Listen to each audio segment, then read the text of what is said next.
One of modern atheism's claims is that we are somehow hardwired to do good, that religion is unnecessary to teach morality, that it is even harmful.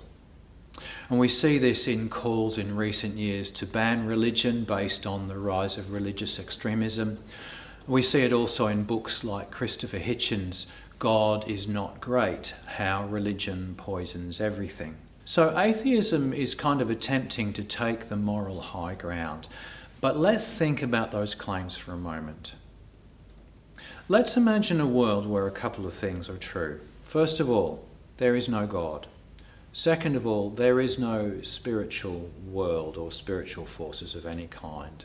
Third of all, that the only rules that govern the world and the universe are entirely physical and natural. So, for example, evolution dictated by the rules of natural selection. And fourth of all, that psychological processes, such as consciousness, are entirely physical and biologically determined. So given those principles, there's this idea that moral good is kind of built into evolution, that there's an evolutionary advantage in altruism. So, for example, the maternal instinct ensures the survival of the next generation, especially in those species where reproduction only produces 1, 2, or 3 offspring. There's also the idea that the rules of society can prevent us killing one another and therefore wiping out the species as a result.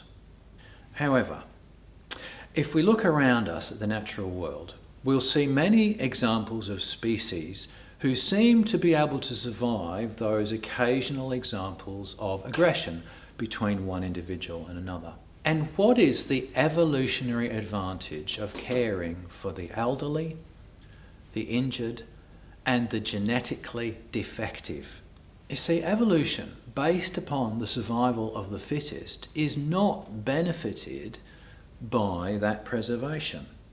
You see, taking this view, the greatest good, the good of the species, is served by letting the elderly, the weak, the genetically defective simply die, or actually actively eradicating them. You see, we might give the resources that we might otherwise expend on those weaker members of society. We could take those resources and give them to the strong. The strong will thereby develop the species further. If we push it to its extreme, in an evolutionary sense, greed is good, because the battle to have will always be won by the strong, and that in turn benefits the species as a whole. Now, I have never yet met an atheist who claims to believe anything that I've just said. In fact, as a species, we spend a great deal of time, effort, and money doing the exact opposite of what benefits our species from an evolutionary standpoint. And I find that quite interesting. You know, most religions around the world proclaim their god or gods as the creator and preserver of the universe. And because they claim that, they spend a great deal of time serving those gods.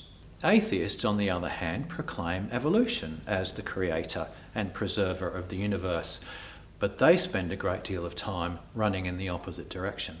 But I wonder what you think. Does anything that I've said make the slightest bit of sense to you? And if it doesn't, why doesn't it? Is it possible to hold to both the principle of evolution as the guiding principle of the universe and also to moral good?